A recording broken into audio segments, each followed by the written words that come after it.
The NFL will go to the Supreme Court. Kamala Harris is dropping out. So I was taking a moment to go through my phone here.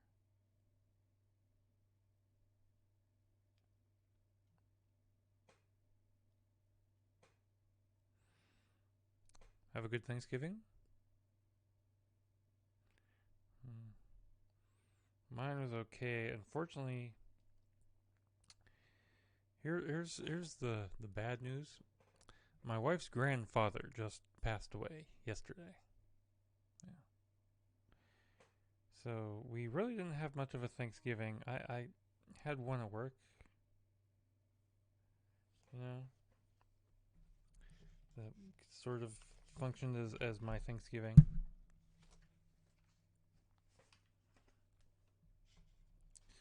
But really didn't have one at home. You know, I had pumpkin pie. That was about it. Anyway, do you notice anything different? I have a brand new mic. My old mic, I decided to replace. My old mic cost $20. This mic cost a couple $100. So I'm hoping there's a big difference in quality. It's an Audio-Technica 2020, the standard bearer of podcasting mics. So that's what we're working with today. Anyway, I almost didn't have a show this week because if things had turned out differently, if Sarah's grandfather hadn't died on a different day, I could have been off somewhere else. So I could have just had kind of a placeholder to say we weren't gonna have a show. But as I said, he did pass away yesterday, so I'm not gonna have the funeral will probably be Friday, not Saturday. So it is what it is. Anyway, I think we're ready to go here.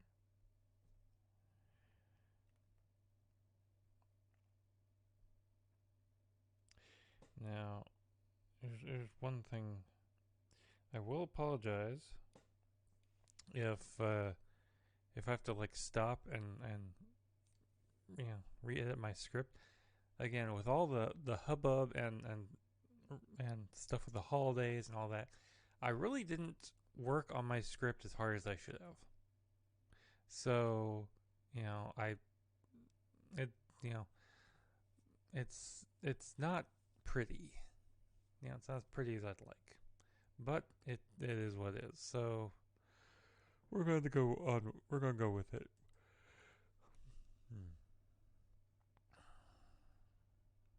So let's get my script up here.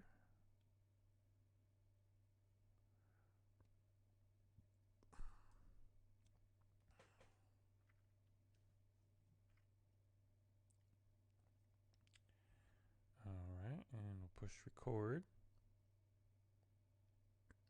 A moment.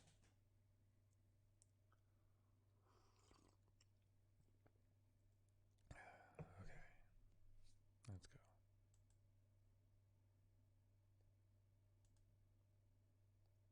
Tonight, Star Trek 4 is back on. Baby Yoda is hotter than sliced bread. I'm going to try that again.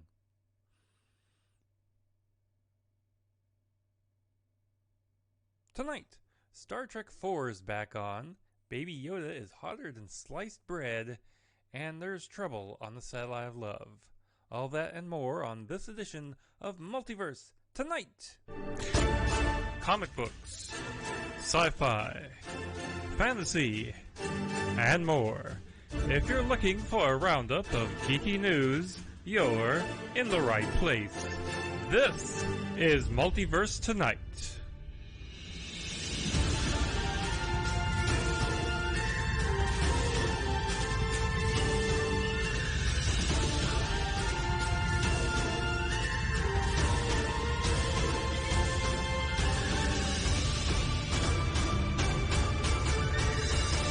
here's your host, Thomas Townley.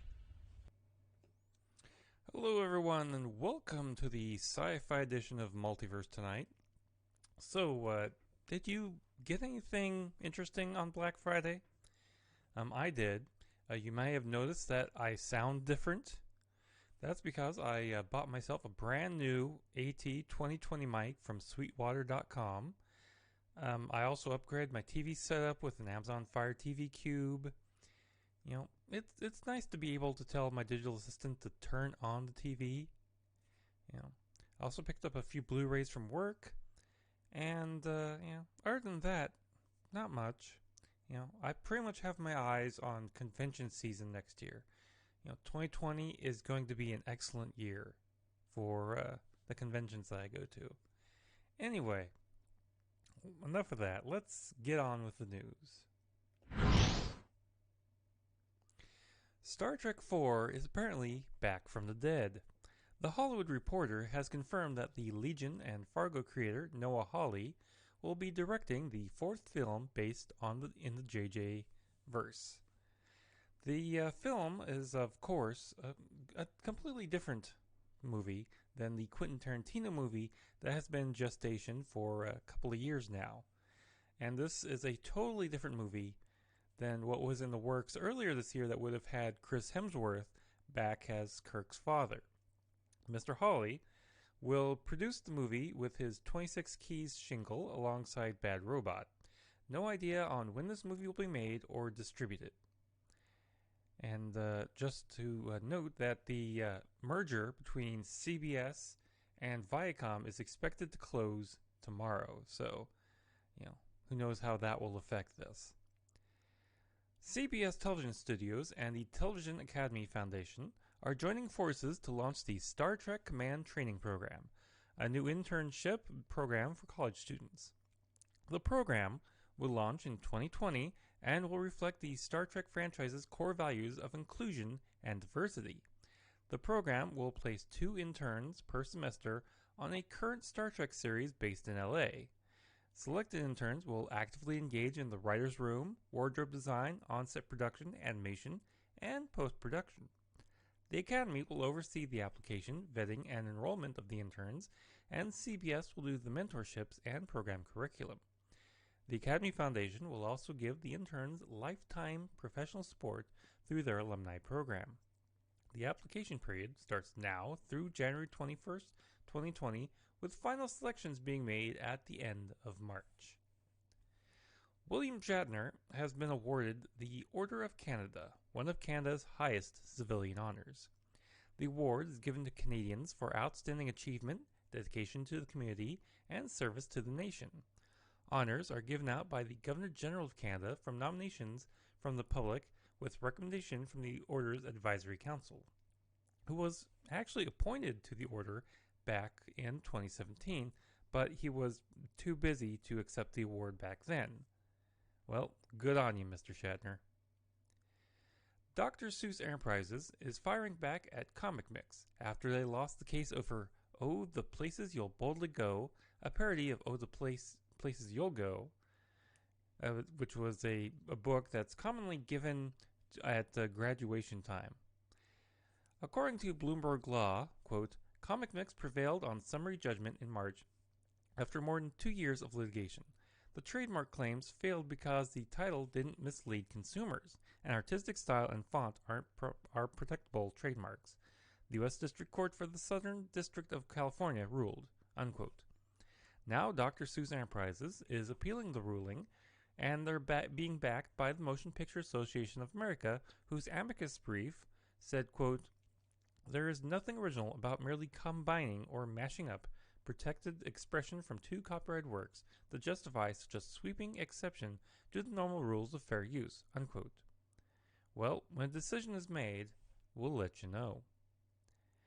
Jack Johnson, a production illustrator for Star Trek The Motion Picture, will receive the Lifetime Achievement Award at the 24th Annual Excellence in Production Design Awards.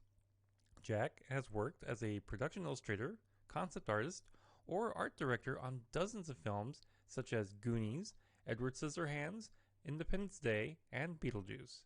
The award will be given out on February 1st, 2020. Creation Entertainment has announced that the 2020 Star Trek Vegas convention will be held on August 5th through the 9th at the Rio Suites Hotel in Las Vegas. The con will see the return of the Nevada Pops Orchestra on Saturday night. Now, if you'd like to see me go there someday, you can always donate to my Patreon or coffee links. Those, of course, you can reach via our website. Anyway, let's get on with some Star Wars news. The Mandalorian's Baby Yoda character seems to be causing baby fever online ever since the character debuted in the first episode of the series. While not actually Yoda, the character will have merchandise hitting store shelves soon, just in time for the holidays. His image has been plastered on shirts, mugs, bags, phone cases, and tumblers on the Shop Disney site. It's not great merchandise and kind of seems rushed. Hopefully, better merchandise will be coming soon. J.J. Abrams had a unique reaction to the death of Supreme Leader Snoke in The Last Jedi. He laughed. Talking with Rolling Stone, the director of The Rise of Skywalker said, quote, "When I read his first draft, it made me laugh because I saw that was Johnson's take and his voice. I got to watch cuts of the movie as he was working on it as an audience member, and I appreciated the choices he made as filmmaker that would probably be very different from the choices that I would have made, just as he would have made different choices if he had made episode 7. What did surprise, unquote, what did surprise him? Luke Skywalker." He went on, quote, "I felt the biggest surprise how dark Luke was. That was the thing that I thought, oh, that was unexpected. And that's the thing The Last Jedi undeniably succeeds at, which is constant subversion of expectation. The number of things that happened in that movie that aren't the thing that you think is going to happen is pretty fun," unquote. Now, in that interview, JJ also talked about Rey's path since The Force Awakens and how she's taken to the Force like a fish to water, even faster than her mentor Luke Skywalker. JJ said, quote, "Yeah, spooky, right?" Abrams he said with a smile, "It's a fair point. It's not an accident," unquote. Not an accident. Nothing is ever an accident. Anyway, Respawn Entertainment's Star Wars Jedi Fallen Order has revealed a striking piece of backstory about Starkiller Base. Namely, that used to be the Jedi planet Ilum. The planet was located in what was known as the Unknown Regions and was a sacred Jedi site where Padawans would harvest their kyber crystals for their own lightsabers. However, after the fall of the Jedi, the Empire mined the planet and used the crystals for their primary weapons on the Death Stars. Apparently, the First Order went even farther, using the planet's core to destroy the New Republic. The game is now available on PlayStation 4, Xbox, and PC. You got tickets for the opening night of The Rise of Skywalker? Why not go dressed in style in your new Star Wars sneakers from Adidas? There are 3 different styles to choose from: the Ultra Boost SNL, which was designed after the X-Wing fighter with gray and orange colors and the phrases "Stay on target" and "The Force will always be with you" on them. The Ultra Boost 2019 is inspired by the Millennium Falcon and features a metallic yarn upper with metallic elements throughout, including the heel counter and cage. These elements will meld with a gray and blue upper and will come emblazoned with the phrases "Jump the light speed" and, of course, "Never tell me the odds." Dope. And the Adidas Alpha Edge 4D with a uniquely 3D printed midsole and was inspired by the Death Star. The shoe's midsole will still be in the 4D line signature mint green, while the upper will be a matte black. It'll come with "That's No Moon" and "The Power of the Dark Side" printed on the shoe. These shoes are now available on the Adidas website and, of course, are not very cheap. And while we're on the subject of Star Wars merchandising, Instant Pot has hopped on board with the Star Wars collection of Instant Pot cookers exclusively at Williams-Sonoma, including a 6-quart R2-D2, Stormtrooper or Darth Vader at $100 a piece, a small 3-quart BB-8 at $80, and an 8-quart Chewbacca for $120. These pressure cooking, slow cooking, rice cooking, steaming, sauteing, yogurt making, and have a warmer option. There are other appliances from Williams-Sonoma, including a Han Solo in carbonite roaster and a Porg pie bird. You can go to their site for more information and availability. Now, let me take a moment to wet my whistle. Hey everyone, we'll get right back to the news, but first, I'd like to tell you about our new affiliate, Stitcher Premium. With Stitcher Premium, you get all your favorite podcasts, but you get them all with no ads. That's right, no audio ads, no banner ads, not even ads on the archives of some of your favorite shows. You also get access to Stitch originals like Marvel's Wolverine, The Long Night, Issa Rae's Fruit, and Colt Cabana's Pro Wrestling Fringe.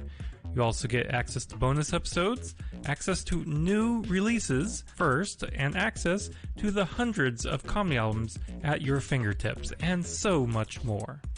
To get started, just go to Stitcher.com/premium and enter promo code Multiverse for a free month. After that, pay just $4.99 a month, and you can save even more by going yearly for just $34.99. That's nearly a $25 savings over the monthly rate. So go to Stitcher.com/premium and enter promo code Multiverse today. Ah yes, water, the source of all life. Our story begins here. Anyway, let's get on with the geek news.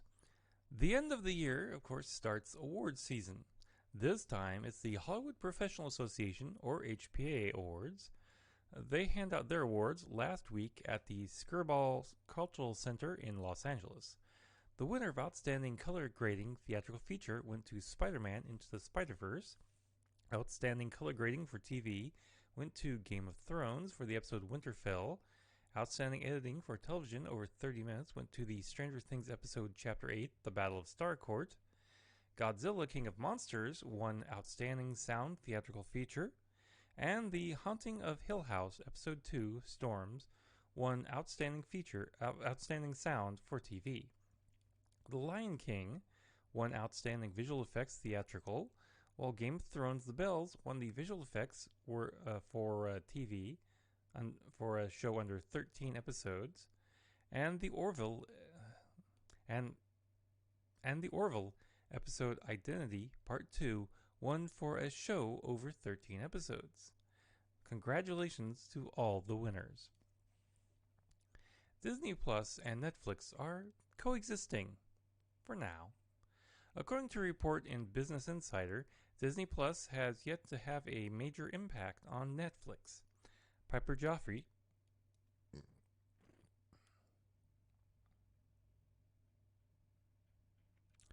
Disney Plus and Netflix are coexisting.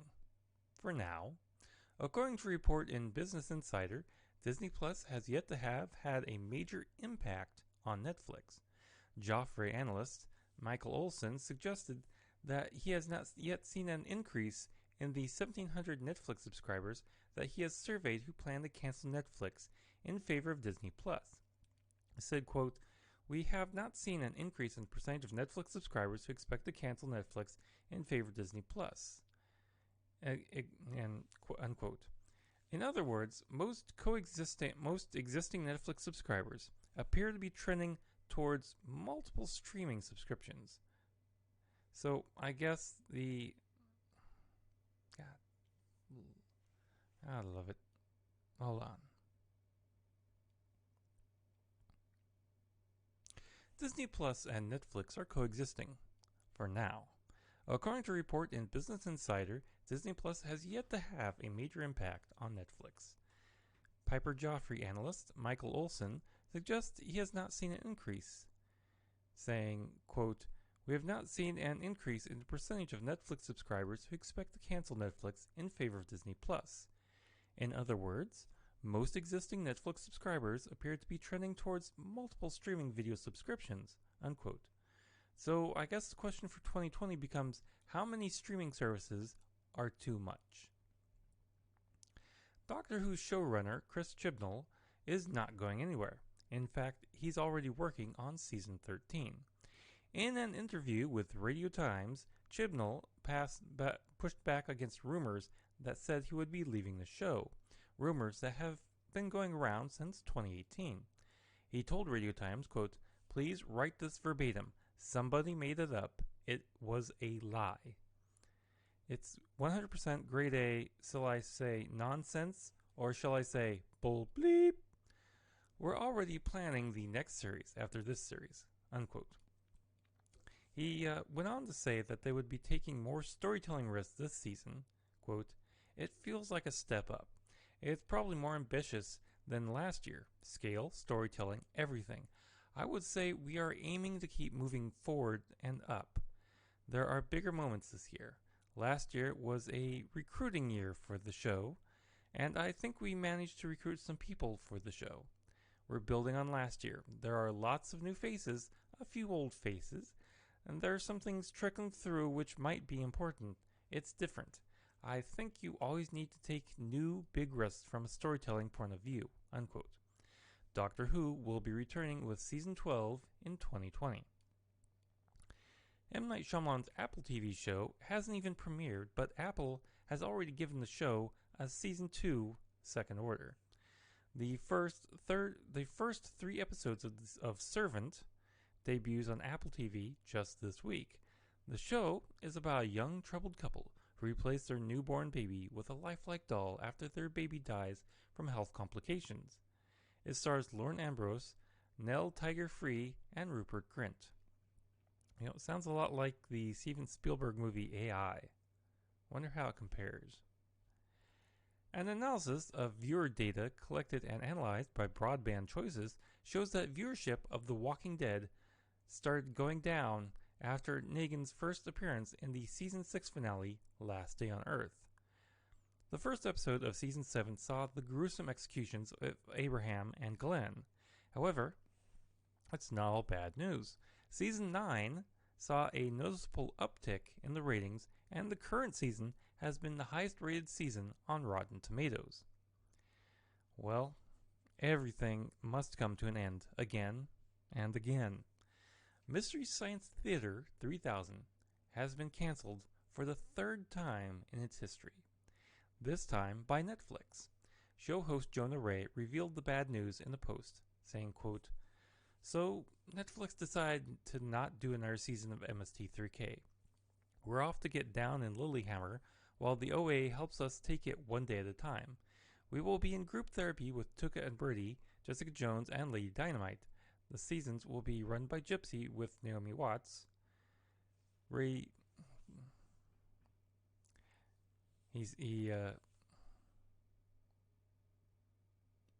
Unquote. He tweeted in a thread that name-checked the other shows that Netflix, of course, has canceled over the years. He went on to note that MST3K has always found a way to figure out how to survive, singling out runs on Comedy Central, Sci-Fi, and also using riff tracks and Cinematic Titanic. Now, and he went on to add to that, quote, "Now, if only I could convince Shudder to pick us up and let us share a night with Joe Bob Briggs," unquote. MST3K, as it's been known, originally ran on Comedy Central for 7 seasons. Then it went to Sci-Fi for 3 more seasons. It was revived by the 2015 Kickstarter campaign, and Netflix bought it for itself after that. Now the show is again homeless. Could it find a new home? I guess we'll just have to wait and see. HBO, Apple, NBC, hey, Amazon, you want to take a crack at this? Come on, anybody. We'll take anyone at this point. Finally, tonight, we say farewell to actor Michael J. Pollard. He's best known to sci fi fans for his guest appearance on the Star Trek episode Miri in 1966. He also acted in Lost in Space, I Spy, The Andy Griffith Show, and The Lucy Show. He also played the homeless man in the Bill Murray holiday classic Scrooged and Mr. Mixaplick in the Superboy TV show. He's received an Academy Award nomination for Best Supporting Actor for his role of C.W. Moss in 1967's Bonnie and Clyde. He died at the age of 80 in Los Angeles from cardiac arrest. And that will bring us to the end of another sci-fi edition of Multiverse Tonight. Now, be sure to check us out on our social media. We're, of course, at Twitter at MultiverseTom.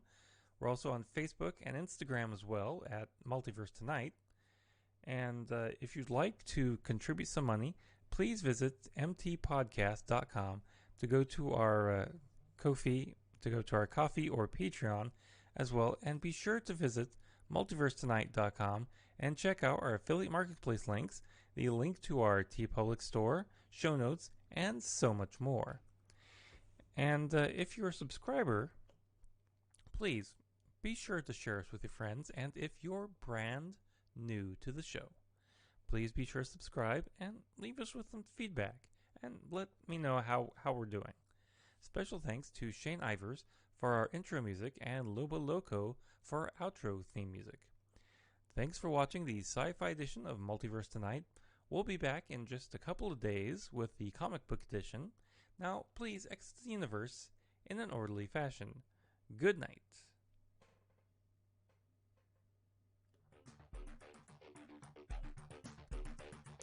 Multiverse Tonight is a production of Half Baked Genre Productions, copyright 2019. All rights reserved.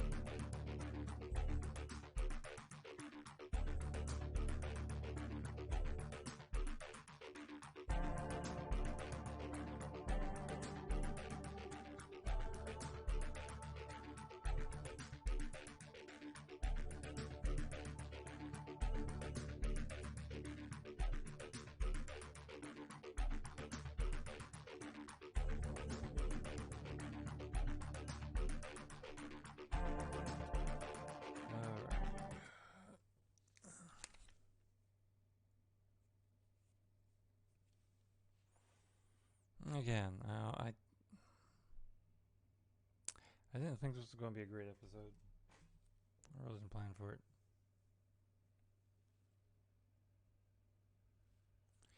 But it is what it is. It's the end of the year. I know that a lot of people aren't listening because they're busy with holiday stuff.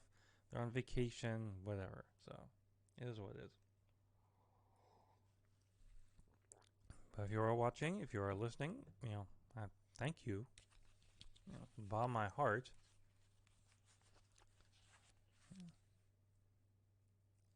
Anyway, let's switch my stream deck here.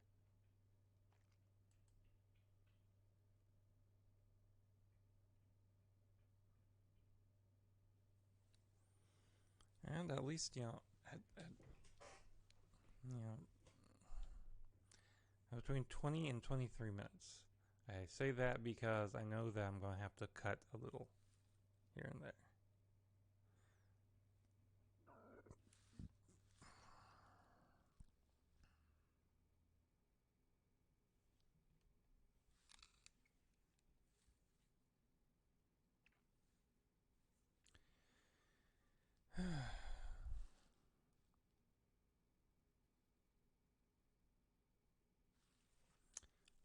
I need to get through this so I can get get something to eat.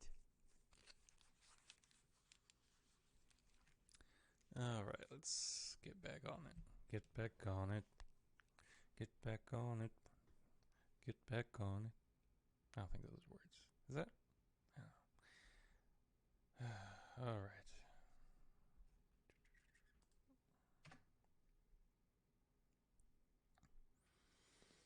All right, in 3, 2. Tonight, Stargirl heads to the CW, Spider-Woman returns to comics, and the long game of Monopoly. That and more on this comic-filled edition of Multiverse Tonight. Comic books, sci-fi, fantasy, and more. If you're looking for a roundup of geeky news, you're in the right place. This is Multiverse Tonight.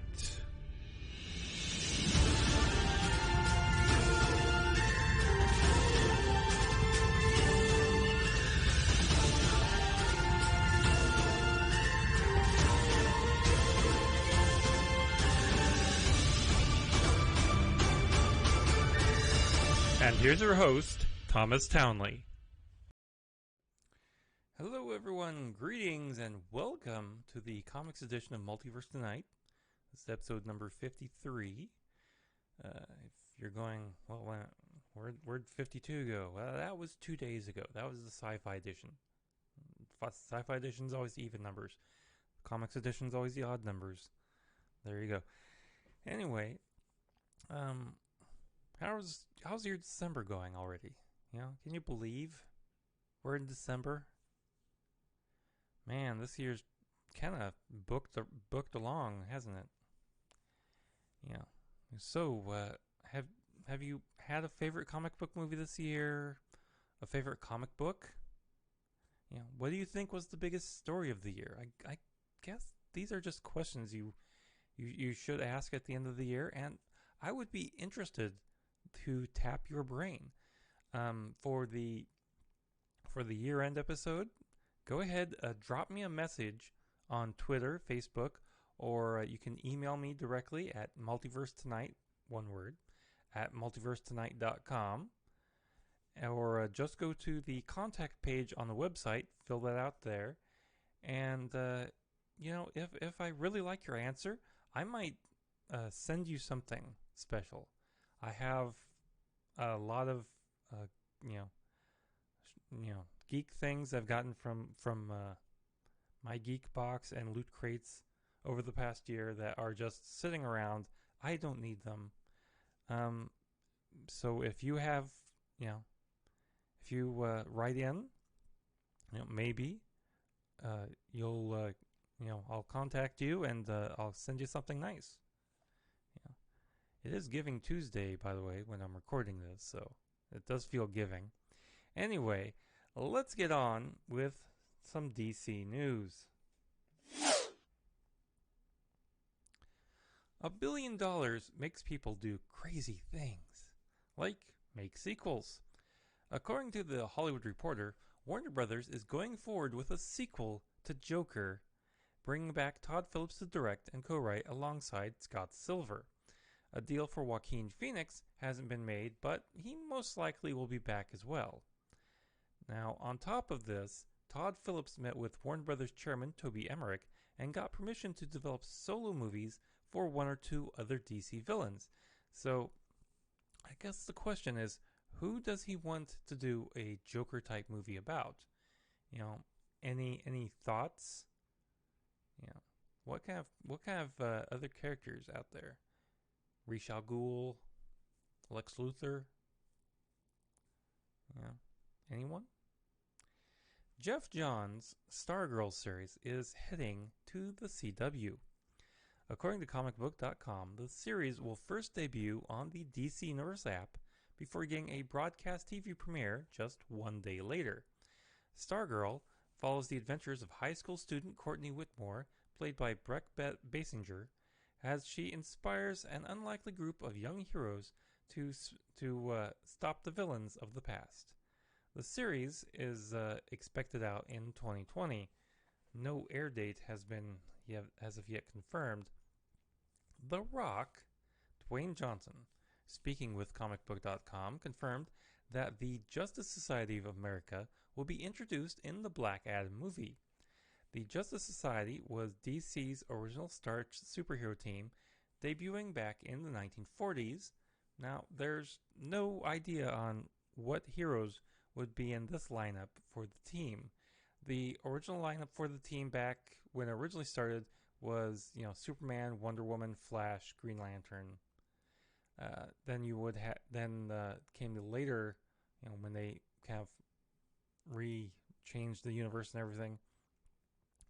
That was like Sandman, the Sandman, Flash, and others. So, which version are we going to get? We don't know yet. News recently came out that producer Hiram Garcia is working out how to cross over Black Adam and Shazam. Maybe they could meet in Shazam 2. Now, by the way, I just finished yesterday watching Shazam. Yeah, that's how far behind on watching things I am right now. And I gotta admit, it's a good movie. It's just it was just kind of a little bit slow to start. But that second half was really good. Anyway, let's get on with some more news. Some more of the Batman casting news. Man, this film is getting just overstuffed with people. Director Matt Reeves has confirmed that John Turturro will be playing crime boss Carmine Falcone, the leader of the Falcone crime family in Gotham. He joins Andy Serkis, Colin Farrell, Zoe Kravitz, Paul Dano, Jeffrey Wright, and Robert Pattinson in the movie. Now, it'll be due out on June 25th of 2021, and I guess we all should expect our casting calls for the movie any day now. I don't know what character I'll play. Maybe a podcaster. While we're on the subject of the Batman, this story has me kind of puzzled, I must admit. Robert Pattinson, in a new interview with Today, had an interesting response to why he wanted to be a superhero. Pattinson responded, quote, "Batman's not a superhero. It doesn't count. You need to have like magical powers to be a superhero," unquote. Now, apparently he's also said something similar to the New York Times. They report, quote, "Batman's not a hero, though he's a complicated character. I don't think I could ever play a real hero.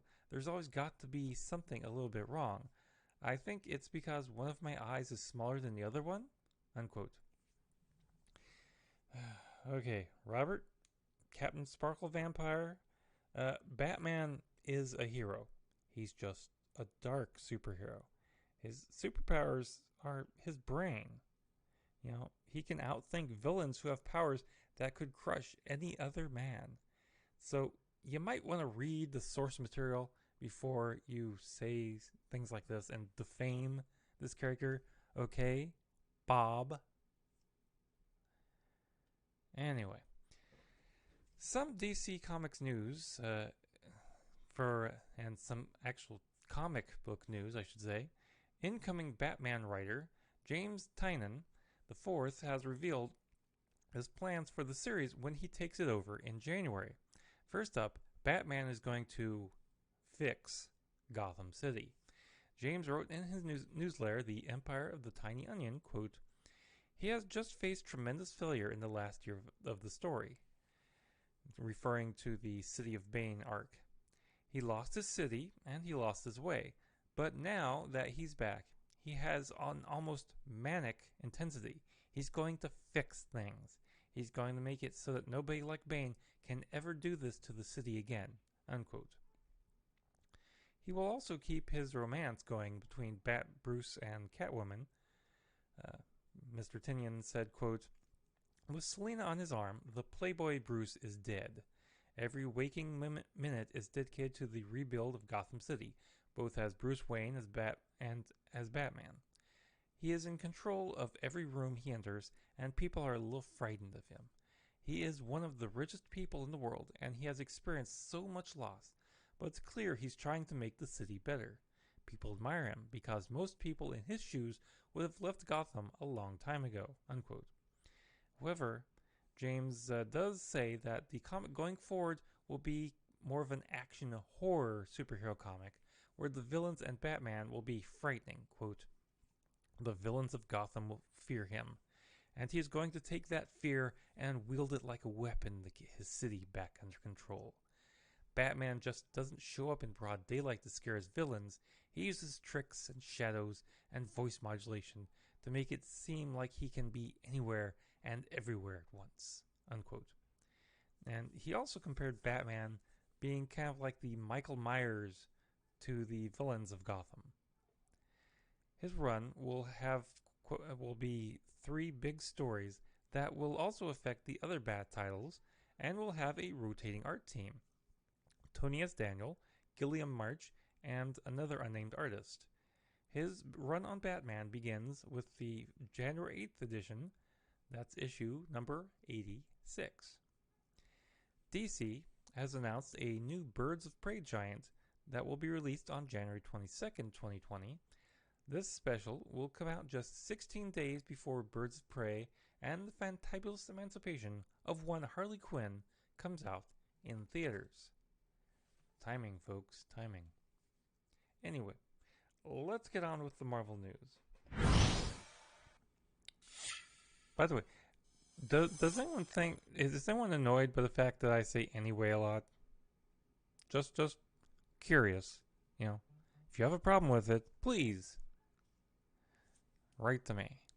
Anyway, a near mint copy of Marvel Comics #1 from 1939, and this is the best copy of the comic in existence, sold at auction for $1.26 million at a public auction of vintage comics and comic book art held by Heritage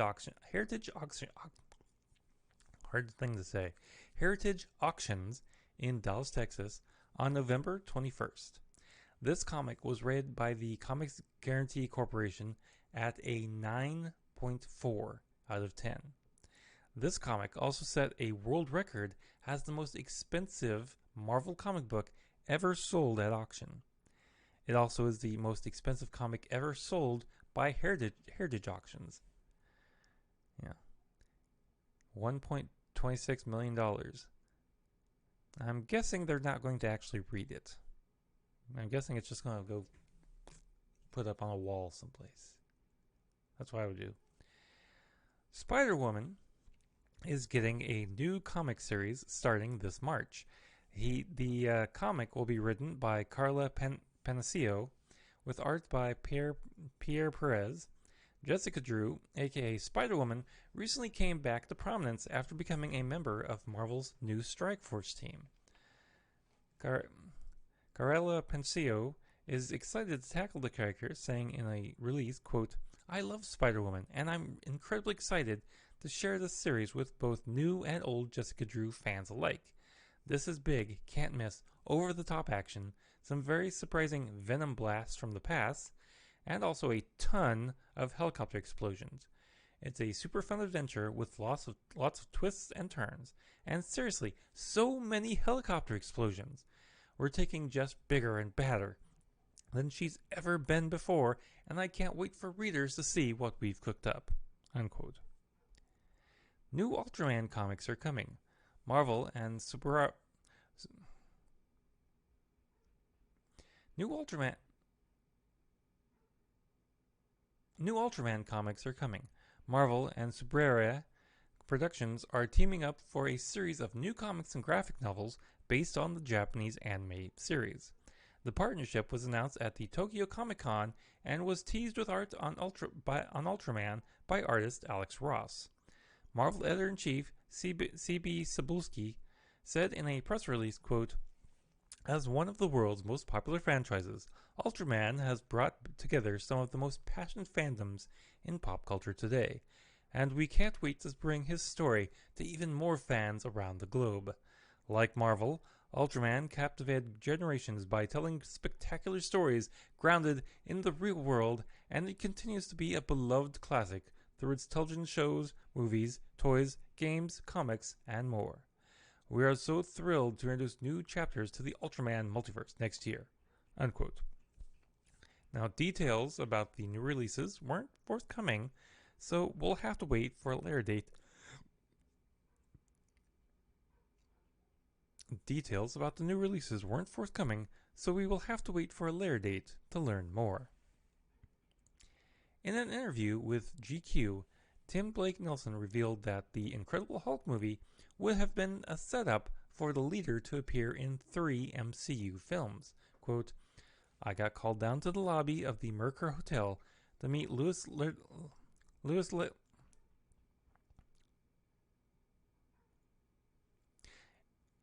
In an interview with GQ, Tim Blake Nelson revealed that the Incredible Hulk movie would have been the setup for the leader to appear in 3 MCU films.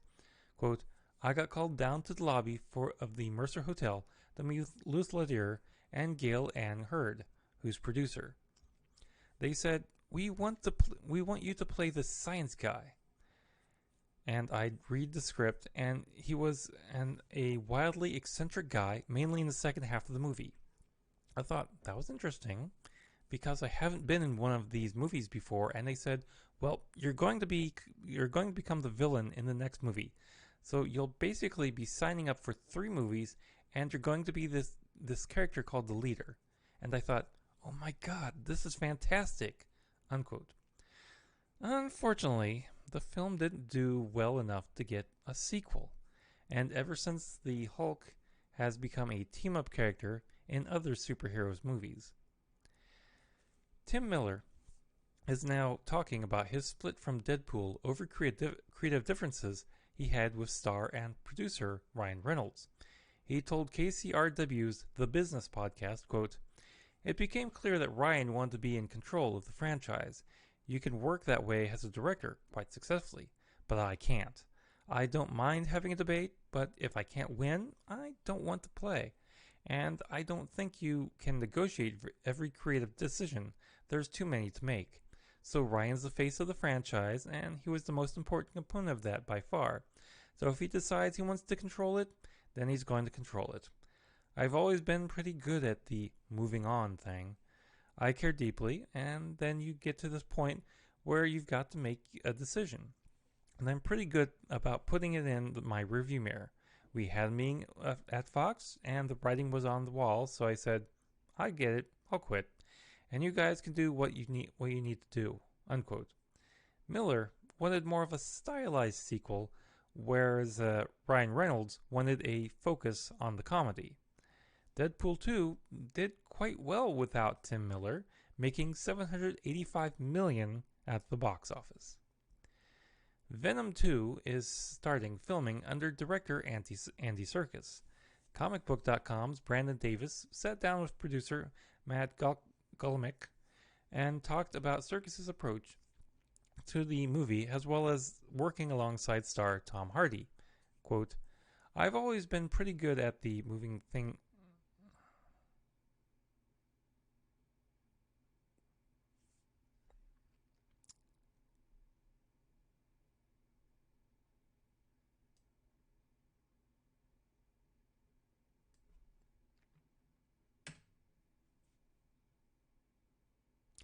Venom 2 is starting filming under director Andy Serkis. Venom 2 will also see the return of Michelle Williams and Woody Harrelson as Cletus Cassidy. Venom 2 will be out October 2nd, 2020. Now, let's get on with some geek news. The Max will be made into a live-action project courtesy of Channing Tatum's Free Association and Roy Lee's Vertigo Entertainment. The Max is a character created by writer and artist Sam Keith and follows the adventures of a masked hero who protects the Jungle Queen in an otherworldly realm called the Outback. However, in our world, he just resembles a homeless man with a mask, whose mutterings and ramblings are just dismissed as mental illness. The Max was first published by Image Comics way back in 1993 and was brought to MTV in 1995 as part of the Oddities animation block. No idea on when this will be released. Have you ever felt like a game of Monopoly can just go on forever and ever and ever and ever? Well, now Hasbro has a version that absolutely will. The Monopoly, the longest game ever edition, will be a test of your endurance. The game features 66 properties, that's 3 for each location, and the game doesn't end until someone owns all of them. Also, there is only 1 die instead of 2, and bankruptcy won't end the game as the rules allow players to rip the bills in half along the dotted line. And if you want to torture yourself and your friends even farther, Well, go ahead to Amazon right now and order it. It only costs $19.99. Christina Miller, president of Cartoon Network, Adult Swim, Turner Classic Movies, and Boomerang, will be leaving Warner Media at the end of the year. Miller, in a statement, said, quote, "This is not a decision I came to lightly. It's one of the hardest I've had to make in my career. Ultimately, it feels like the right time for me to leave and take a little time to think about what comes next. But I do so feeling immensely proud of the work we've done together and so grateful for the experience," unquote. Miller has led the division for the past 5 years and is the latest Warner Media exec to hit the exit door since AT&T bought Time Warner. David N. Weiss, who has written Shrek 2, The Smurfs, and the Rugrats movie and TV franchises, has been chosen to receive the Writers Guild of America West's 2019 Animation Writers Caucus Animation Writing Award. His film credits include Jimmy Neutron, Boy Genius, the 2 Rugrats movies, and the 2 Smurfs movies. His TV credits include Rugrats, Sybil, Mission Hill, and the Downtowners. Those last 3 he wrote alongside his writing partner, J. David Stern. J. David Stem, excuse me.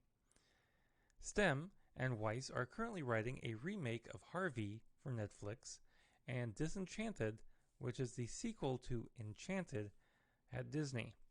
WGAW President David A. Goodman said about David, quote, "David N. Weiss is not only a great writer, he has been a great leader of this guild. A passionate organizer, he has helped lead the union through some of its greatest struggles, including the continuing fight to get WGA coverage for our members' animated work," unquote. Batman actress Joan Stately has passed away at the age of 79. Joan is best known for her roles on The Dick Van Dyke Show, 77 Sunset Strip, The Munsters, and the movie The Ghost and Mr. Chicken. She will be best known to Batman fans for her role of Okie Annie on the Batman TV series episodes Come Back, Shame, and It's How You Play the Game. Joan Stately passed away from heart failure on November 24th.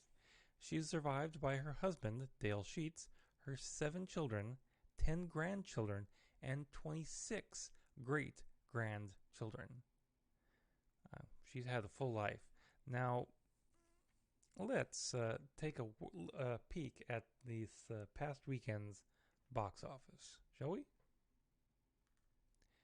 Now, let's start with number 10, and you'll see Joker at number 10. Now, this is, by the way, this is the four-day weekend with United States Thanksgiving added to it. Joker came in at number 10. Last Christmas came in at number 9. Midway at number 8. Playing with Fire at number 7. 21 Bridges came in at number 6. Queen and Slim at number 5. A Beautiful Day in the Neighborhood number 4. Ford vs. Ferrari came in at number 3. Knives Out at number 2. And Frozen 2 held the number 1 spot at number 1. Now, while we're looking at that, I'd like you to note that Joker has held the spot at number 10. That is, last week it was number 10, this week it was number 10. It made an additional about $2 million. That's only down 29%. But it's made $1 billion. So there you go. In fact, basically the entire weekend box office was down because, well, it's family time. Most people are home with their families. Anyway, that was the box office for this past weekend, this holiday weekend. And that will, of course, bring us to the end of the comic book news. Now, be sure to check us out on our social media. We're at Twitter at Multiverse Tom. We're also on Facebook and Instagram as well. And again, if you want to write in and tell us what your favorite comic book movie, TV show, whatever was for this past year for our year-end show. Please, be sure to send it in to at Multiverse Tom on Twitter, and also Facebook and Instagram at Multiverse Tom, and also go to our. You can check us out and contribute some money. Just go to mtpodcast.com. That's the letter M, letter T, podcast, all one word, .com. To go to our Coffee or Patreon as well. And be sure to visit multiversetonight.com to check out the affiliate marketplace links. I've just added a new affiliate link for Things from Another World. So go and check that out there. There's also a link to our TeePublic store, show notes, and so much more. And if you're a subscriber, be sure to share us with your friends. If they got a new device, new phone this weekend, take it out of their hands, open up, download a podcast app, and put Multiverse Tonight on their phone. Okay, don't do that. That's kind of mean, but suggest it to them, And if you're brand new to the show, because someone just put it on your device, welcome. Please be sure to subscribe and leave us with some feedback and let us know how we're doing. Special thanks to Shane Ivers for our intro music and Lobo Loco for the outro music. Thanks for watching the comic book edition of Multiverse Tonight. We'll be back in just 2 weeks with the sci-fi editions and comic book edition. Now, please exit the universe in an orderly fashion. Good night.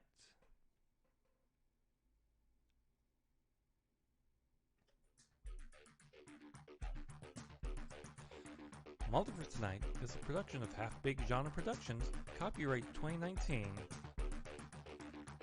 I didn't record this.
Maybe we'll salvage this. Hold on here.